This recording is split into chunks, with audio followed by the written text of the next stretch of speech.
Kemudian tambah lagi sekarang lagi gubernur otak dangkal. Lebih baik jadi gubernur otak dangkal tapi banyak orang yang tersadarkan daripada gubernur otaknya dalam tapi banyak orang yang ditenggelamkan. Assalamualaikum warahmatullahi wabarakatuh. Sampurasun. Yang saya hormati Ketua Umum Pengurus Besar Paguyuban Pasundan, Eyang Resi Didi Turmudi. Tepuk tangan. Jadi kalau profesor doktor mah sudah banyak, tapi kalau Eyang Resi mah jarang. Kenapa disebut resi? Karena dalam kaidah Sunda kaum intelektual, kaum akademis itu disebutnya resi. Resi itu punya sifatnya sifat cai, guratna gurat cai. Lamun kanu gelas siga gelas, lamun kanu botol siga botol, lamun kanu ember siga ember. Eta cai ngaranna. Kulantaran cai wayahna kudu dijaga kaheranganana, dijaga kasucianana. Ulah cueut kanu hideung, ulah ponteng kanu koneng. Komo nambah pamajikan mah teu meunang pisan. Sok keprok deui atuh. Saur Eyang Resi teh cenah boro-boro nambah hiji ge geus bisa teu bisa hudang. Yang saya hormati Ketua Yayasan Pendidikan Tinggi Pasundan Bapak Dr. Haji Makbul Mansur MSI, saya mengucapkan terima kasih. Universitas Pasundan merupakan universitas yang masih menjadi favorit di Jawa Barat. Mudah-mudahan nanti jadi favorit di Indonesia, dalam favorit di dunia internasional, dan sebagai orang Sunda kita bangga punya Universitas Pasundan.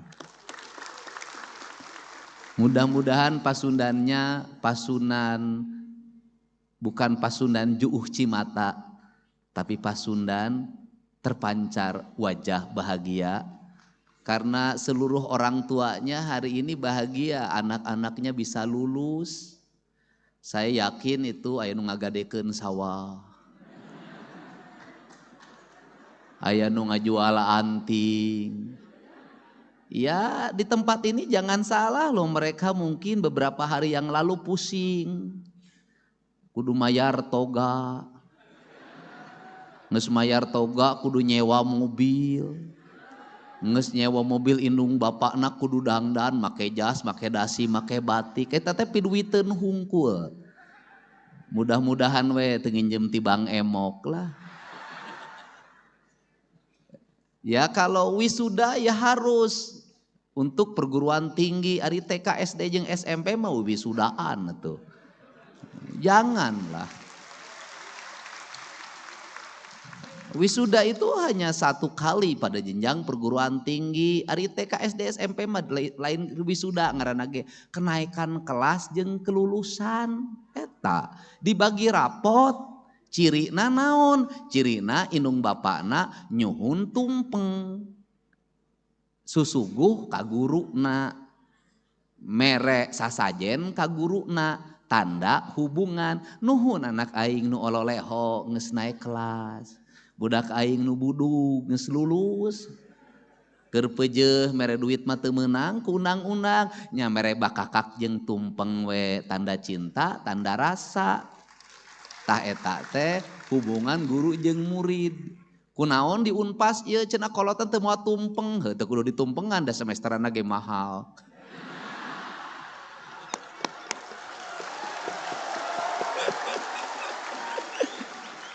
Saya ini kalau ngomong susah terkendali Pak, sok saya beletukna. Ya atuh da wajar mahal ge.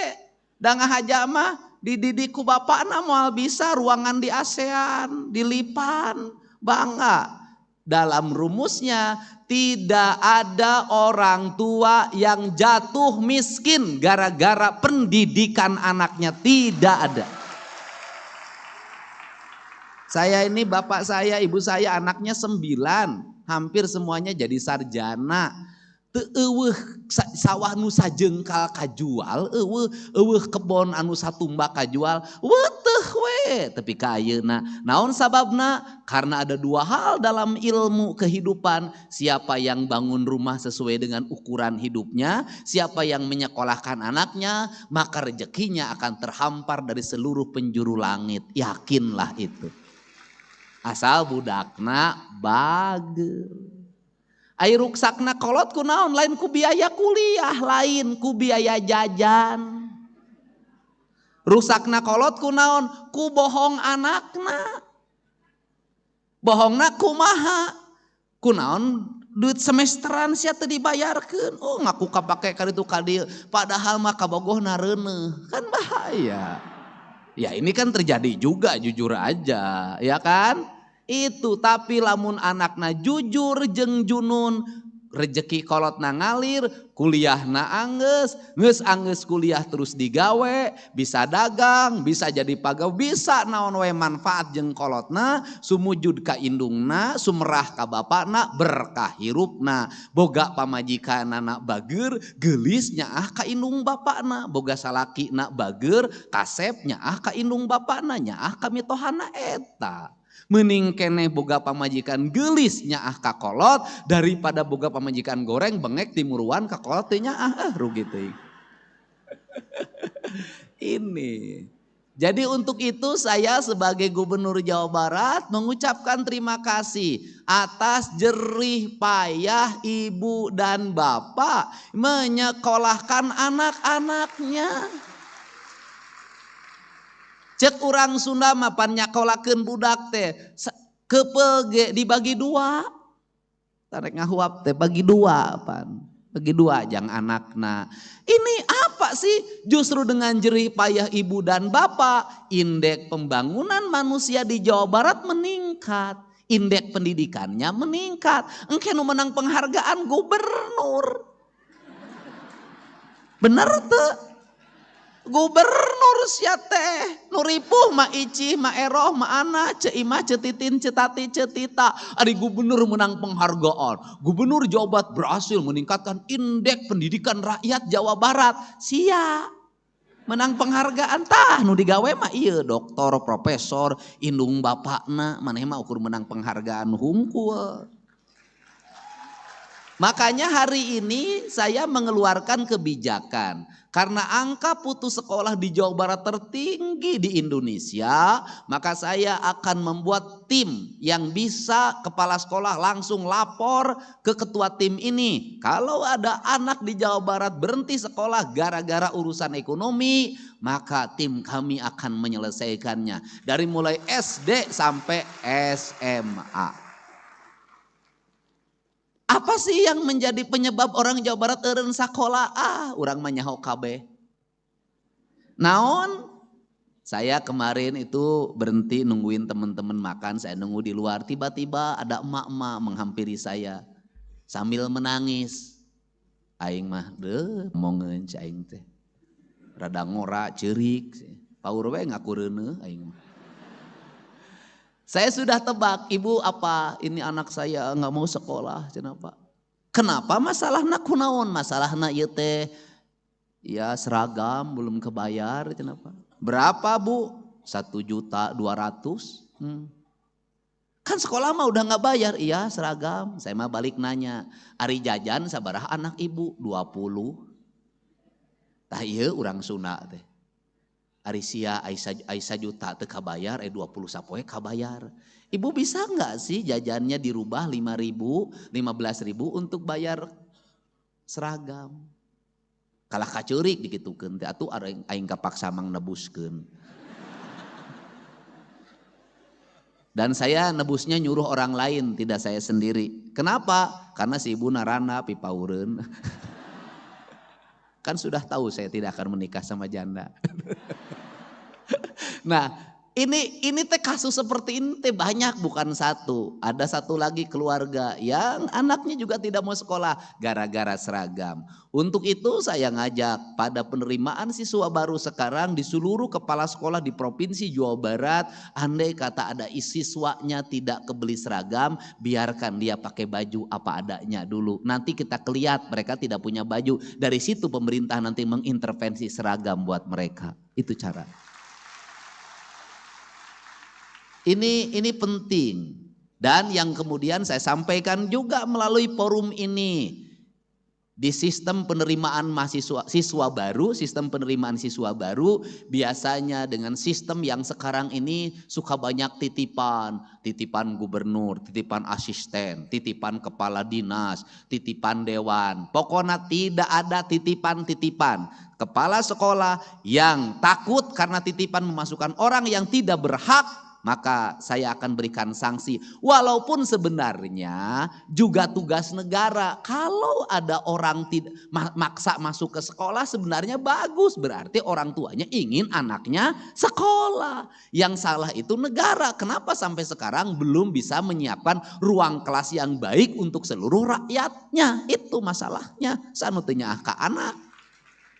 Tetapi setelah itu ya kita kerjasama dengan sekolah-sekolah swasta, dengan nanti saya lagi hitung dulu, mudah-mudahan hitungannya berhasil. Di sekolah negeri makan sudah dibebaskan dari biaya, di sekolah swasta, SMA swasta kita ingin untuk rakyat miskinnya digratiskan yang di sekolah swasta.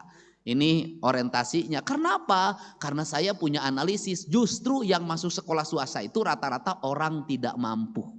Orang yang mampu, anak-anak mampu rata-rata bisa masuk di SMA negeri. Ini yang terjadi hari ini. Dan boleh juga saya katakan, anu balangor teh justru ayeuna mah jelema nu teu mampu. Anak-anak incuna padidi orang mampu. Balager. Ayeuna mah nu maksakeun diri teh nu teu baroga. Motor meunang nganyuk, knalpotna dibrongkeun, diberebet-berebet sisi jalan, tiguling, leweh indungna datang ka aing.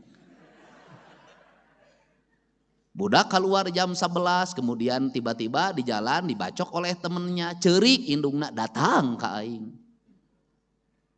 Budak nu dibacok, bapakna datang ke aing, anu ngabacokna datang ke aing. Dua nana, aing ti anak teh loba-loba teuing. Dan ingat ya, sekali nebus orang dibacok di rumah sakit 99 juta, Pak. Makanya saya udahlah sekarang dengan pola pendidikan sekolah kebangsaan, orang menyebutnya barak militer, balager digana budak teh 14 poe garaya, malam saya kumpulin sebagian dengan para psikolognya. Ternyata bisa kalau kita melangkah, ternyata kalau pemerintah bertindak bisa mengatasi. Tapi ingat, berbuat baik di Indonesia belum tentu kita mendapat penilaian baik. Kita harus berhadapan dengan kaum kritis. Itu Pak Dedi, itu di tempat pendidikan ada anak yang sakitnya ubaran. Kan aneh di kita ini. Ada orang menjadi pengamat, berkunjung ke barak, ada yang sakit, bukannya kemudian cepat ditangani di dokter, diumumkan di TV. Itu di barak ada yang sakit, Aisyah bebeja ke pelatih dah dokter aya. Nari ece. Ece sekolah jadi dokter, ukur bisa jadi gitu ece. Meniripu, coba digaji ku negara. Nu gering mah gancang tulungan iroh, lain diumumkan di TV. Ini saya ngingetin sama kaum intelektual. Terus ngomong lagi, itu di baraknya tidak ada bantal, pangmelikeun. Lain diumumkan di TV. Nah, kita ini apa? Saya kenapa ngomong seperti ini? Karena nanti akan ada pemimpin-pemimpin yang tidak berani mengambil tindakan karena takut ada resiko akibatnya diantep. Dan saya katakan, hari ini kita lagi ngurus 273 plus di kabupaten kota mungkin ada 1000. Sudah ini mah kami urus, udah. Nuku diurus ku gubernur jeung bupati wali kota, ulah diudag-udag, ulah ditanyakeun wae, ulah. Geus aya kolotna iman ngurus. Urus tuh nu di jalan garlut keneh kumaneh. Ini orang yang sudah diurus terus-terusan ditanyakeun, nu can diurus diarantepna ari maneh, sakola luhur-luhur kur bisa ka kieu. Nah, jangan sampai lulusan Unpas, S1, S2 nah kitu. Kita membutuhkan para sarjana yang mampu bergerak, mampu bertindak, pok pek prak bisa mewujudkan apa yang menjadi mimpi masyarakat. Itu aja. Sehingga hari ini saya berpesan, ya ini saya ucapkan, ini karek pengantar nggak sepanjang kieunya aing. Itu karek yang terhormat gitu can kabeh. Ya udah, saya ucapkan terima kasih pada para guru besar, para dosen, para pembimbing, kemudian seluruh mahasiswa yang jumlahnya 958. Saya bicara begini, apa sih kelemahan orang Sunda? Kelemahan orang Sunda teh hiji kanyut dinu tarang. Ini Pak Didi tahu. Naon kanyut dinu tarang teh? Eraan. Kemudian sudahlah, pengangguran di Indonesia banyak dialami oleh siapa? Sarjana. Kenapa sarjana? Eraan, gengsian, sudah. Untuk itu bagaimana kalau ingin mendapat pekerjaan? Jangan pernah tong eraan. Jangan pernah, bahasa Indonesia na maluan dah teu pantes.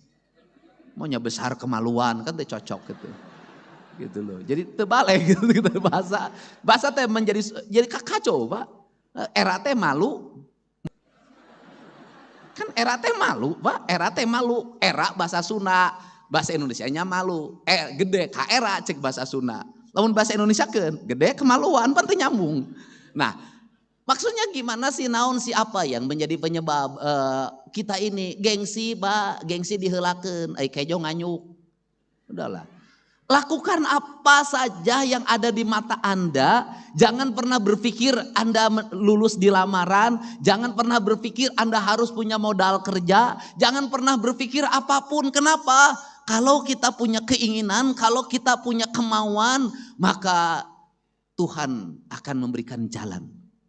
Saya boleh bercerita tentang kisah sukses saya. Saya ini kuliah, itu tidak biaya orang tua. Saya kuliah, itu kuliahnya kuliah karyawan yang malam hari. Namanya Sekolah Tinggi Hukum Purnawarman. Sekolahna bubar tak ayeuna. Gara-gara ketua yayasanana riweuh kanu duit bae. Itu. Nah, itu kemudian pada siang harinya apa yang saya lakukan? Di yayasan itu udah ada SMA, ada SEMEA. Saya jualan bala-bala, gorengan, permen, buku tiap hari begini, kieu di kantin. Untuk apa? Bekal saya kuliah. Anda tahu enggak? Jarak dari tempat rumah kontrakan saya dan kakak saya itu ke tempat kuliah jaraknya 5 kilometer. Kalau pulang kuliah, saya tuh suka ngakalin diri. Gimana caranya ya? Pulang kuliah makan nasi goreng nggak bayar. Maka saya ikut jalan kaki bareng Pak Komaruzzaman, pegawai pengadilan agama Purwakarta. Lempang aing. Nah itu. Nah kalau di jalan itu selalu diajakin makan nasi goreng, makan bakso atau makan mie ayam. Gratis makan malam. Itu saya lakukan. Kemudian saya pandai menulis. Maka ada waktu itu ketua Golkar, itu nama almarhum Bapak Bisri Harjoko, itu pidatonya saya bikinin. Lumayan itu satu teks pidato 5.000. Saya itu dapat semalam 3 jenis pidato 15.000. Rajin. Setelah itu saya harus nyusun skripsi. Gimana caranya nyusun skripsi? Saya penelitian gratis. Maka saya melamar menjadi tenaga kontrak PT Indo Barat Rayon. Lumayan dapat gaji sebulan 200.000.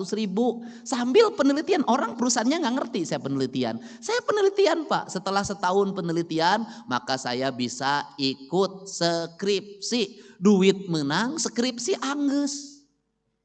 Selesai itu apa yang saya lakukan? Menjadi penghubung beras antara pabrik dan yang punya heuleran. Maka saya waktu itu menghubungi yang punya heuleran, punya beras enggak? Punya, mau enggak dikirim berasnya sekian, harganya berapa? Di pabrik harganya berapa? Saya antrin, saya nyopirin truk, antrin. Jadi perjalanannya panjang dan tidak lupa puasa Senin Kemis, jangan pernah berhenti. Dan jangan lupa juga orang tuanya harus ikut mendoakan. Tidak ada keberhasilan tanpa langkah awal. Tidak ada yang ujug-ujug jadi direktur, tidak ada yang ujug-ujug menjadi gubernur. Bertahap saya jadi anggota DPRD, ketua komisi E, jadi wakil bupati, jadi bupati 2 periode, jadi anggota DPR RI, nyalon wakil gubernur mah teu kapilih da aing teh meureun lain jadi wakil gubernur, kuduna jadi gubernur. Semua perjalanan kita bisa melewati dengan baik dan semuanya harus dimulai. Jadi tidak ada keberhasilan itu langsung sampai ke puncak, tidak ada. Yang langsung ke puncak nanti tidak akan lama dia akan turun lagi. Kenapa? Karena dia tidak memahami tahapan-tahapan hidup dengan baik. Dia tidak akan bisa menyelesaikan berbagai problem dengan cekatan. Kenapa? Karena dia tidak punya pengalaman. Makanya kalau hari ini saya cepat menyelesaikan masalah karena saya sudah terbiasa menghadapi demo, saya biasa. Jembatan rug-rug biasa, nyang harapan ma icih ma eroh ma imah tiap hari di rumah saya penuh orang dengan berbagai problem. Saya terbiasa. Yang tidak terbiasa satu, saya itu menghadapi wanita cantik, tidak terbiasa saya. Nah, ini sebuah proses. Untuk itu dimulai. Dan yang paling utama di Indonesia ini tidak pernah sesuai kejuruan. Jurusan hukum, dagang baso, itu nyambung. Tapi dia jadi saudagar baso. Jurusan ilmu ekonomi belum tentu dia jadi saudagar sukses. Semua di Indonesia tuh out of the box. Orang berdasarkan apa? Berdasarkan pikiran dan hatinya. Maka prinsip dasar kepemimpinannya, prinsip dasar ekonominya, prinsip dasar kehidupannya, cing caring cing pageuh kancing, set saring set pageuh iket. Apa itu artinya? Sifat maskulin itu ada pada pikiran manusia, simbolnya kepala, maka dia harus diikat ke maskulinannya agar tidak terlalu maskulin. Karena orang Sunda itu bertuhannya, kata Menteri Agama, itu lebih dominan bertuhan feminim, bukan bertuhan maskulin. Kemudian sifat feminimnya cing caring cing pageuh kancing, itu artinya apa? Sifat-sifat feminim, sifat-sifat rasa. Karena di kancingan orang Sunda mah rasanya disembunyikan, tidak pernah diumar di medsos. Hate, nyeri hate ku salaki, tara nyarita, cicing.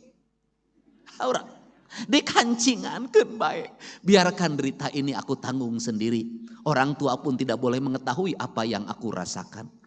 Karena suamiku adalah pilihanku, maka aku harus menanggung beban atas cinta yang ku ekspresikan tanpa persetujuan ibu dan ayahku, kan begitu. Ulah giliran ngajodoh sia di satujuan, giliran ngagugat cerai sia bebeja, ulah. Ini ditahan di sini. Kancing, kancing itu simbol apa? Simbol feminisme. Simbol apa? Simbol aurat. Karena simbol aurat, simbol apa? Simbol syar'i. Maka ada feminim, ada maskulin. Yang maskulin teh yang diikat, tapi jangan terlalu diimbar maskulinismenya. Lambangnya apa? Ikat hulu. Hulu naon? Maung. Maka lambang maskulinnya orang Sunda maung. Maung. Maung masuk sorangan. Tara abring-abringan. Maung mah lamun moro sorangan. Tara abring-abringan. Jadi kalau hari ini ada yang mengaku maung tapi sok abring-abringan, lain maung eta mah sia teh bebek. Oh ya maung mah celurit. Oh wah sia teh. Kemudian maung itu punya karakter. Satu, dia punya teritorial, punya wilayah kekuasaan. Di cirianana kumaha dikiihan. Itu kalau ada tiang maung kiih, itu wilayah teritorial batasan. Ieu aing rajana sia, ulah diganggu. Nah kemudian yang kedua adalah dia senang pada kesendirian.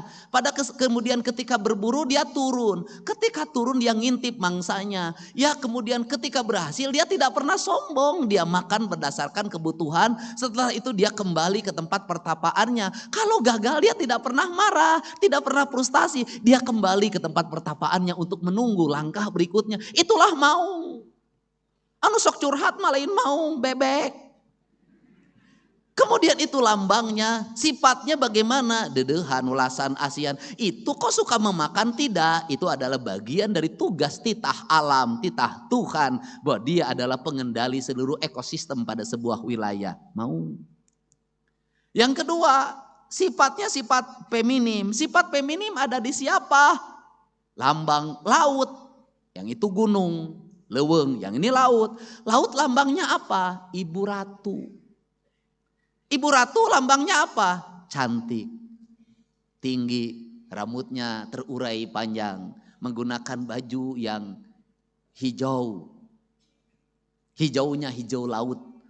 Tugasnya dia apa? Menjaga ekosistem laut, menjaga biota laut. Maka dia cantik jelita, tiada tanding, tiada banding, rupa yang tiada tara. Maka indah banget lukisan Basuki Abdullah itu luar biasa tentang Nyi Ratu. Jadi itu simbol maskulin dan feminim. Di tanah Sunda kesempurnaan, di tanah Jawa hanya ada feminimnya. Di tanah Sunda dua-duanya ada. Ada maskulin, ada feminim. Itu simbol.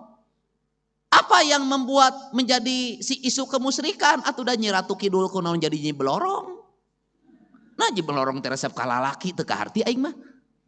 Nah, ini problem. Untuk itu apa sih? Filosofi ini harus segera dibenahi, dikembalikan pada narasi dasarnya. Itu simbol. Nah, untuk itu kesempurnaan manusia sebagai manusia-manusia yang sudah selesai S1, S2, dan S3.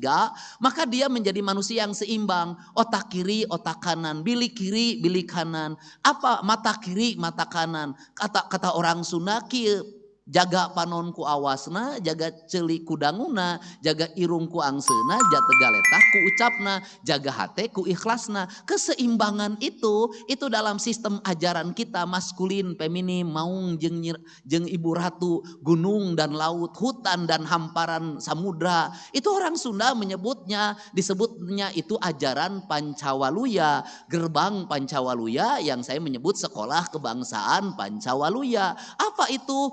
Bager, bener, pinter, singer. Di seluruh rangkaian ini saya mengambil yang terakhir saja. Singer. Jadi manusia sukses itu adalah manusia singer. Walaupun cager, walaupun bager, walaupun bener, walaupun singer, walaupun pinter. Kalau tidak singer, kedul, kadaek, hampang birit, hese. Layar kanyut, ripuh. Ini. Jadi orang Sunda naon? Kalau para mahasiswa apa yang dilakukan? Tong gelehan, tong bauan. Sudah. Jangan nunggu pekerjaan, lakukan apa saja. Jangan karena jadi sarjana di rumah embung nyeseh we. Ngistrika we, ngisikan we. Kalau ada waktu nanti sudah sibuk kita tidak mampu, orang lain yang mengerjakan. Kenapa? Karena orang tua kita akan memiliki kebanggaan yang luar biasa. Anak aing mah kamari geus dilantik jadi sarjana. Wisuda make baju Batman. Tapi ayeuna di imah daekan maraban domba, maraban sapi. Kenapa? Hobi ini akan masuk dalam pikiran.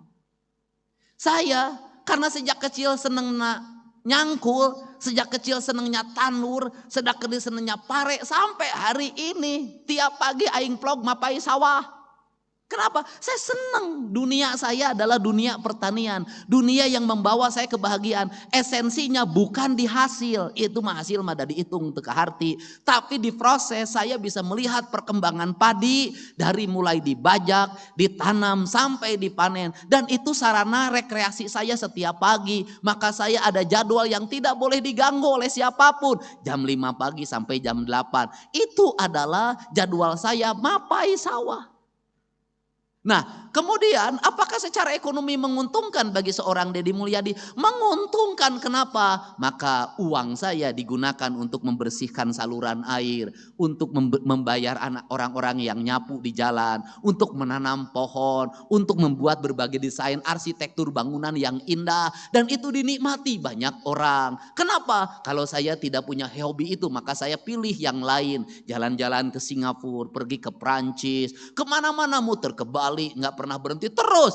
Yang menikmati hanya diri saya, bukan orang lain. Tapi dengan hobi saya ke sawah, berapa orang yang terhidupi dengan itu, berapa jalan yang bersih, dan akhirnya di kampung saya ribuan orang tiap hari Sabtu dan Minggu memenuhi jalan untuk berjalan kaki di hamparan sawah yang indah. Maka hobi saya memberikan manfaat bagi banyak orang dan infrastruktur menjadi baik. Itulah pemimpin.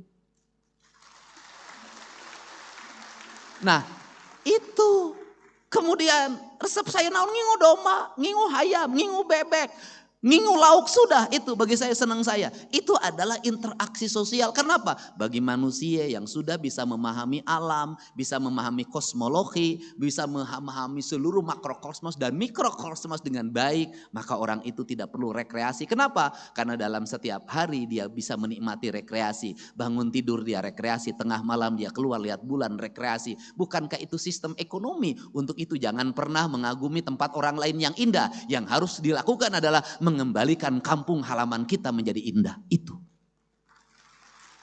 Gak usah ngomong Perancis sungainya jernih, gak usah ngomong Swiss sungainya indah. Yang harus kita lakukan bagaimana Citarum menjadi jernih. Itu. Jangan lagi membicarakan Jepang, bahwa Jepang itu indahnya luar biasa. Tidak. Jawa Barat, mari kita bersama-sama kita tata menjadi indah. Mata saya tidak pernah berhenti. Sepanjang jalan saya dari arah Subang kanan kiri saya lihat bangunan kumuh di mana-mana. Saya langsung perintahkan hari Senin bangunan itu segera bongkar. Kita siapkan warung-warung yang indah dari bambu yang tertata. Biar para pedagangnya kita latih untuk apa? Hamparan bumi Pasundan, sepenggal tanah yang diciptakan Allah saat tersenyum harus kita wujudkan itu, bukan hanya menjadi kata-kata dalam setiap waktu. Untuk itu saya mengucapkan terima kasih. Saya ucapkan selamat bagi kedua orang tuanya yang hari ini sudah sampai pada puncak kebahagiaan dan tugas sebagai orang tua mengantarkan anaknya menjadi sarjana. Semoga apa yang dikeluarkan, biaya yang dibayarkan itu menjadi catatan kebaikan. Dan bagi para sarjana yang dilantik, saya pesan satu hal saja. Jangan dulu ada dalam pikiran Anda untuk menikah dan sejenisnya. Masukkan dalam pikiran Anda, saya tidak akan pernah menikah dulu sebelum orang tua saya bahagiakan terhadap apa yang dikeluarkan itu. Niatkan itu. Kenapa? Jangan sampai orang tua kita itu dibikin menderitanya tidak pernah berakhir. Baru menderita selesai mengkuliahkan, habis itu nikah menderita di wae. Anak aing kawin nyamakaningan sarjana, atuh kudu raramean, kudu make WO, wedding organizer. Kudu aya pra-wedding. Wah. Udah lagi hutang lagi. Setelah itu apalagi setelah nikahan? Reuneuh. Bagian bapak jeung indungna deui. Geus reuneuh naon deui? Ngajurunya disesar. Indung bapaknya lagi. Setelah ngajuru apa lagi? 40 poe. Indung bapaknya lagi. Setelah itu anaknya anu naon nu ngeong-ngeong, nu menerkeun ompol, tapi ka sakola TK nini akina di wae. Makanya Indonesia itu negeri yang paling aneh di dunia. Kenapa di Indonesia paling aneh? Hanya di Indonesia taman kanak-kanak eusina nih. Hanya di Indonesia, Pak. Makanya judulnya juga Taman Kakek-Kakek. Hanya di Indonesia. Dan kemudian disitulah saya prihatin. Mohon maaf, punten. Nih di Indonesia menira ripu. Incu belah dia nu hiji incuna diangkat, nu hiji ngambek. Tah si eta mah incu si eta we nu diayong teh ka anak aing mah ni tamelar. Kan begitu. Di ngangku di nu itu tuh si eta mah boga ini teh sia mah pilih kasih ka anak si Jumad we nu bager teh ai kasih titin ka anakna menitara ningali ocon pasea di wae Pak. Gering ini nak geus ribut ngabagi waris Indonesia. Sakit ibunya tidak ada yang datang. Giliran sudah meninggal datang semuanya. Apa yang dibicarakan? Kade bagian aing, sia teh aing teh anakna. Nah, ari sia gelo. Ini mohon maaf ya culture. Coba lihat nini-nini di luar negeri. Laleumpang, garaya, marake tank top. Anda coba lihat di Bali, nini jeung aki-aki. Garaga. Dalahar duaan ngomong romantis jeung aki-aki teh. Teu mamawa incu. Nini itu. Kenapa mereka? Mereka tenang Pak. Kenapa? Mereka ada jaminan hari tua dari negaranya. Bisa melancong ke berbagai tempat. Di Indonesia gering. BPJS ente klaim. Cek BPJS teh nini mah klaimna cenah. Kunaon panyakitna cenah itu kakadek cenah. Ampun pinting. Nah ini kan harus dirubah. Sampai penderitaan itu jangan sampai juga sampai alam kubur. Mohon maaf ini harus dibenerin. Coba lihat film. Kalau film hantu Tiongkok, Cina itu pampirnya gagah-gagah. Senyum Pak, giginya gigi emas Pak. Coba hantu Indonesia. Pocong. Getihan, tukangna bolong, Sunda bolong, dan hantu Indonesia itu pasti dendam penuh kebencian. Nah Arisia, coba saya minta yang bikin film hantu, tolong jangan menghinakan bangsa Indonesia ke depan. Ulang hinakan orang Sunda, engke mas Sunda bolong tegelis, tebolong. Udah, terus kemudian nanti hantu-hantu nggak boleh lah. Dan sekarang itu anak-anak di Indonesia, anak-anak di Jawa Barat tidak ada yang ditakuti kecuali Deddy Mulyadi.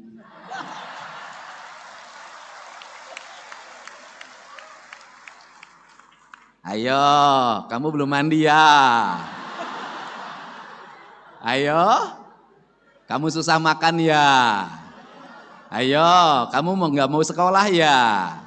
Ayo, kamu melawan terus sama papa dan mamahnya, sama ibu dan bapaknya, sama mami dan papihnya. Ayo, mau dibawa ke barak?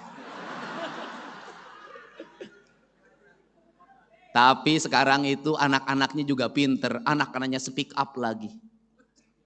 Saya tidak boleh main handphone Pak Dedi, ibu saya kerjanya nonton HP. Tolong bawa ke barak. Ya itulah hidup ya. Makanya orang tuanya ngasih contoh kalau ngelarang anaknya main HP, ibunya bikin kue untuk anaknya. Bikin masakan untuk anaknya. Terus gogorowokan deui. Pak Dede, ya salaki aing gawena molor we, molor. Bawa ka barak. Lain bawa ka barak, sia teh bawa ka pengadilan agama ngeusan ya sia teh.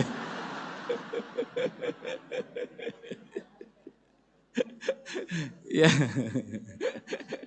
Aduh Unpas ya. Tapi saya nggak apa-apa lah. Pidato hari ini nggak dibayar, nggak apa-apa. Karena Unpas sudah ngasih hadiah, yaitu Fakultas Kedokteran untuk 3 orang warga Jabar gratis. Dan saya sudah sampaikan, yang gratis yang mana? Yang nanti diseleksi Fakultas Kedokterannya, nilainya 1, 2, 3 itu yang gratis. Hebat. Insya Allah itu bukan pacar saya. Untuk itu saya ucapkan terima kasih bagi semuanya, mudah-mudahan berkah.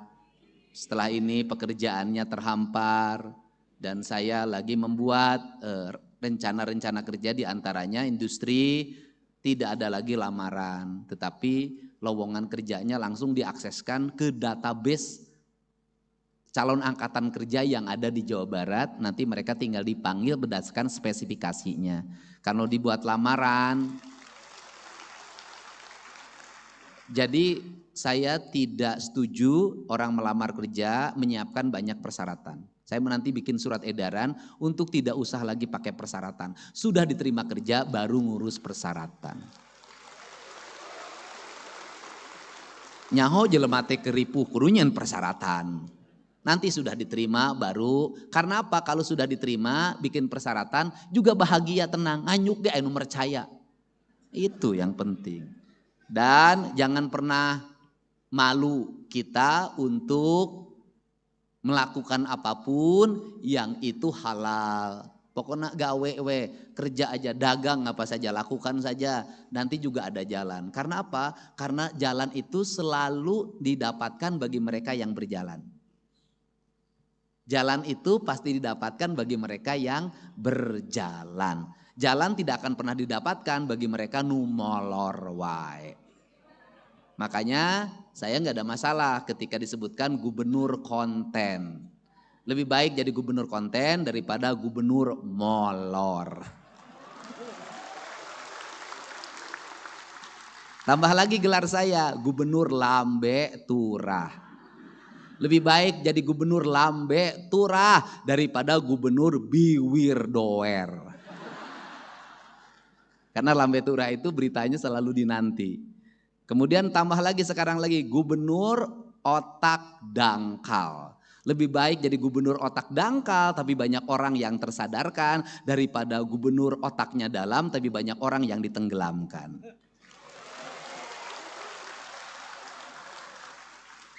Pekwe lawan aing. Iyalah Bapak aing gitu. Terima kasih ya, sukses. Coba yang sebelah sini, semangat. Bagi yang usianya sudah tua, berterima kasihlah pada suaminya. Kenapa? Karena itu pasti ada uang suaminya yang dipakai kuliah, uang anak-anaknya. Bagi mereka yang kuliahnya laki-laki, berterima kasihlah pada istrinya, ya, karena pasti ada uang istrinya yang dipakai. Dan mohon maaf kalau selama kuliah punya pacar baru. Kan saya tahu yang begitu Bu, kan saya juga mahasiswa S2 dan S3. Ya, saya ucapkan terima kasih. Yang sebelah sini semangat. Semangat. Sudahlah, yang di sini semua nanti minimal penghasilannya per bulan terendah 25 juta. Amin. Terima kasih ya. Wallahu muwaffiq ila aqwamit thoriq. Assalamualaikum warahmatullahi wabarakatuh. Sampurasun.